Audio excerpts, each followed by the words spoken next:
Hello everyone, I'm Thomas. Everything is in the name. It's Rail with AI. What were they thinking? The stories behind Europe's most promising clean mobility startups. Hello, my name is Dan Sobowitz, and in this new podcast, I'll be talking to some very successful startup entrepreneurs, women and men who are disrupting mobility as we know it. They're making it more sustainable and more inclusive, both for their passengers and for their employees. In this podcast, I won't be asking them about their pitch decks or their growth rates or their shareholder models. I'm much more interested in what were they thinking. How did it feel to go the lonely road of an entrepreneur? Did people follow them easily, or did they think they were crazy? Was it fun all along, or mostly frustrating? And deep down, did they really believe they were going to make it this far?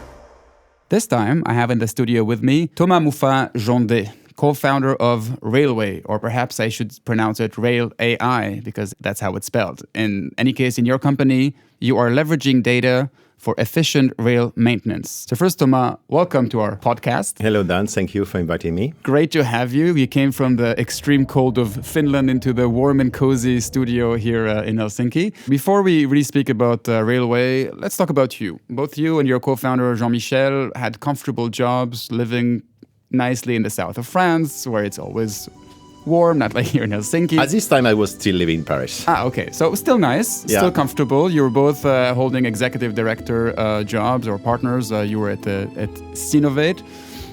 Why did you risk this comfortable life, you in Paris and Jean-Michel in the south of France, for something which felt much less secure and much less known? In my life in Paris, it was exactly during the first shutdown with COVID. La propagation d'un virus, le Covid-19. I was a bit fed up of living in Paris because it was 25 years I left the French Riviera. And for the business with Sinovate, it was a consultancy company, so we are most using people to deliver missions at our customers. And the more people you have, and the more potential problems and things you have to manage. And with Jean-Michel at this time, we were a bit fed up with that life, and we decided to talk with our partners and to share our shares and to go back for me in the south. And I was wondering what to do. I was too young to go to fishing or to go to golfing all day. It's never too young. So Jean-Michel convinced me on a new idea right away to proceed on a new entrepreneurship journey, but a bit different, not relying on people and cerebral mission and consultancy stuff, but more on developing an IP, a software solution, to try to value more and to defend an IP and to win a different journey. How did the colleagues and the partners react to your decision? They didn't believe in that kind of journey because we proposed also to deliver this. So we found an agreement to sell to quit the journey we had in Sinovate, and we went out with one of our customers. We tried to start the development of the rail maintenance software, and we start Railway in October 2021. Were you scared? I was not scared at this time. I was a bit hoping there will not be too much show blockers. I know Jean-Michel for 10 years, so we have a very strong relationship and very complementary way of managing things. I'm an engineer in data analytics, etc. He's more coming from telco and more being able to take vision on long process and new industrial things. He convinced me because I was more leading him during our past journey with Sinovate, and on this railway journey, he's more leading me. How did he convince you? He does not like golf. He likes only sailing. No, he told me that I'm 48. I was 46 at this time. He told me that we now have all the strengths and all the capability to do a new journey. We have the idea. We know to handle a company. Okay, it's a new niche market that we want to address, and by discussing with the market, we found the third partner, with the third co-founder with us, who is coming from the rail industry. So it's showing the unique DNA of our company. It's Jean-Michel and me, already entrepreneurs from the past and experts in data analytics. And this new guy, Bruno, coming from the rail industry, that combines the two expertise. So he convinced you, but then when you start a startup, you also need to convince some other people. You need employees, you need investors. How did that go? We had a chance with Jean-Michel to leave our previous company with some money because we sold our shares. So we invest by our own a lot of money in this company. So at the opposite of certain startups, we didn't need at the beginning some fundings. Of course, we need to convince employees. So by our network and our ability to convince on the ways the railway could improve. The first employees came, our third founder came, and it's always a problem of seduction and convincing.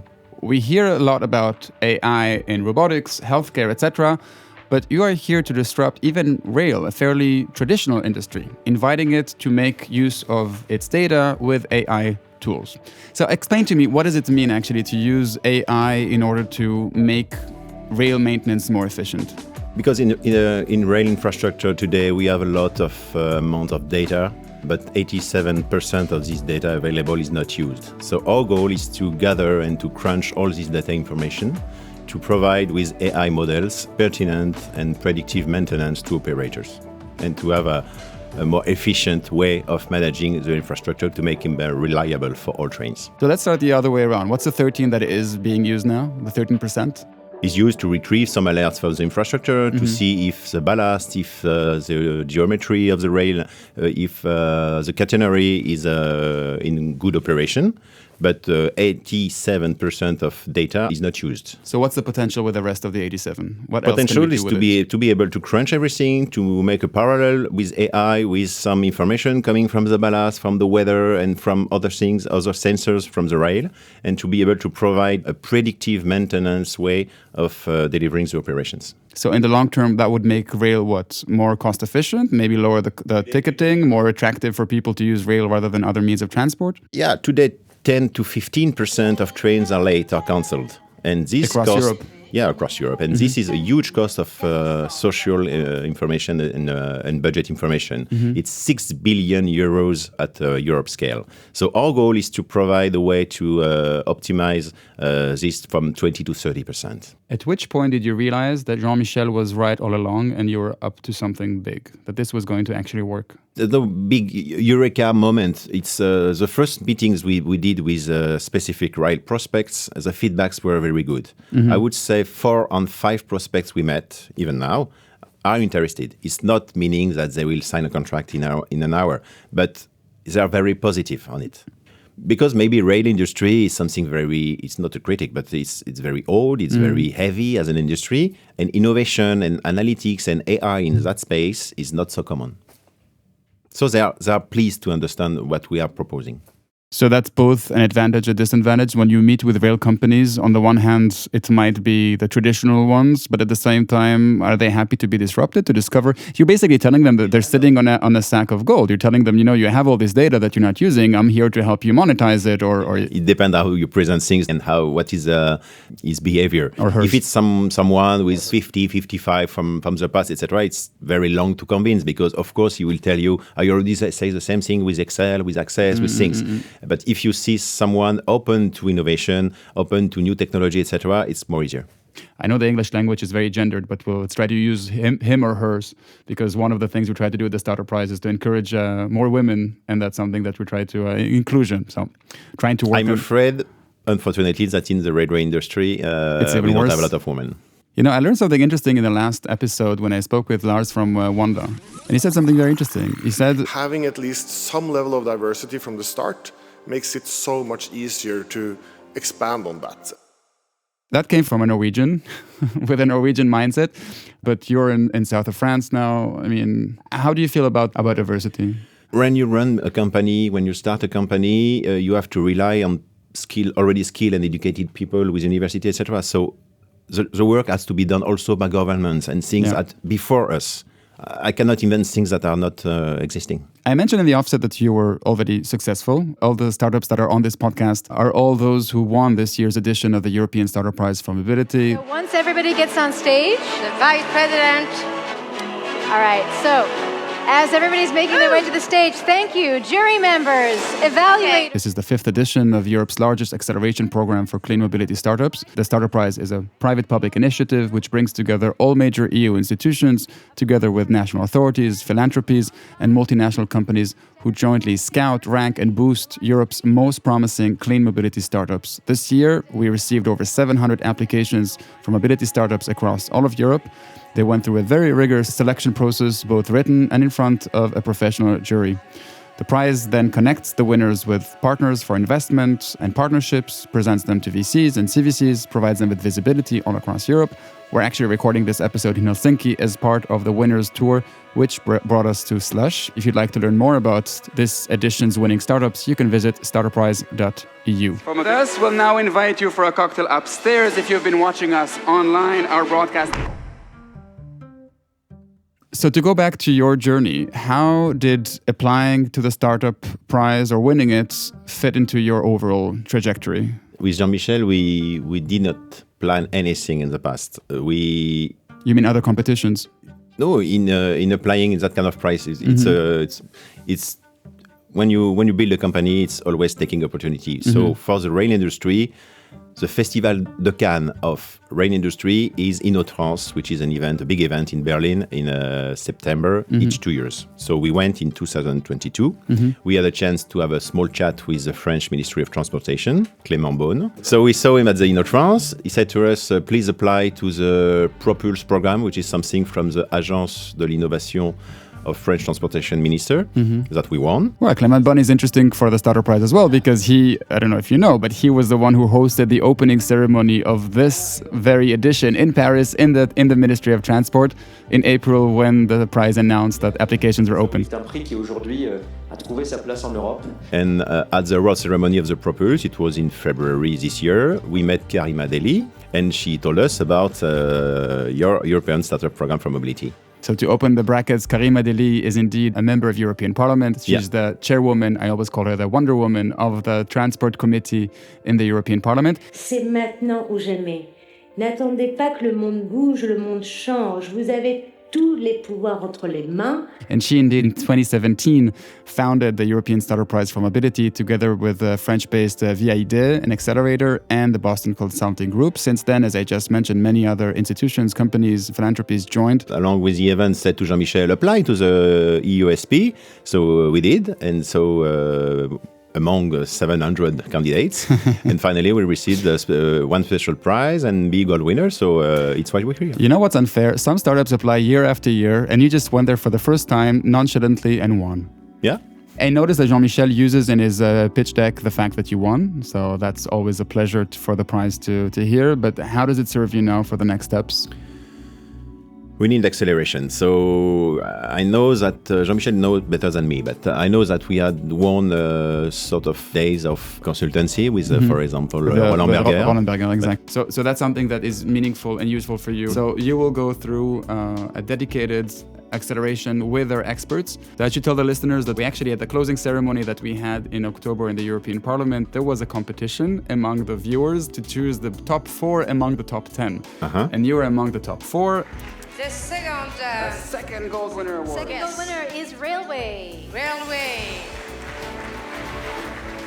And the top 4 received an extra cherry on the cake, which was consultancy with Roland Berger, the business consultancy company. Something is very interesting because in the size of a startup, being able to work with that kind of company, Roland Berger or Boston Consulting Group, is very expensive. So it's very unusual for a startup to have the opportunity to discuss with that kind of expertise. Do you want to share what you will define with them as your objective?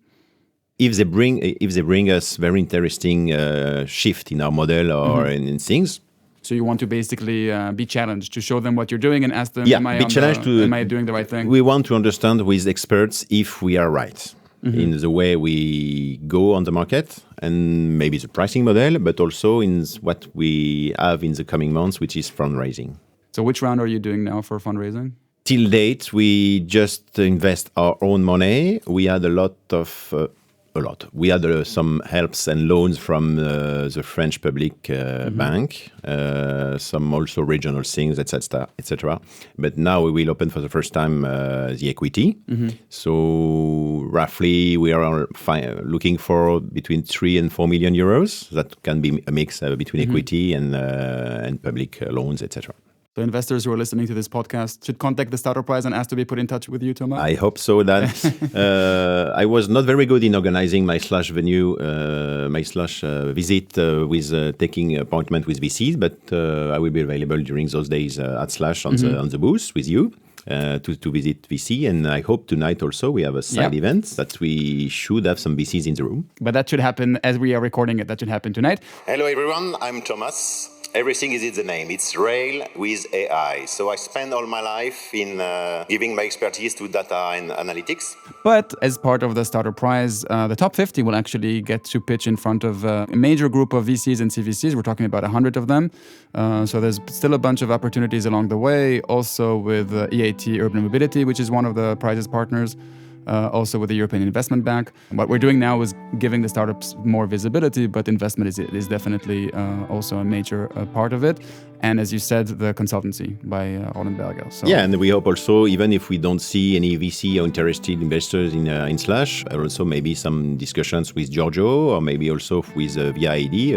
So Giorgio is the managing director of Europe's Rail. Europe's Rail, it's the main and unique research and innovation platform in Europe. We have a 1.2 billion euro program. And the winner is Rail with AI. What should I wish you for the next 12 months? It could be maybe my conclusion, but in a startup, by definition and by design, and especially in a niche market, in a heavy industry like rail, we need time, and to have time, we have to buy time. So we need money. So I wish in the 6 next months we will close our first round and being able to address the acceleration during the next 24 months. Thomas, once again, congratulations for winning not just one, but a bunch of our prizes in the 5th edition of the European Startup Prize for Mobility. This was Thomas Moffat-Gendé, co-founder of Railway, a company that generates rail data for more efficient maintenance. To learn more about Railway or any other of the startups participating, visit startupprize.eu. This was What Were They Thinking? The stories behind Europe's most promising clean mobility startups. You can find all episodes on your favorite podcast platform. I'm Dan Sobowitz, here with Thomas, making sure your data is on the fast track. See you next time.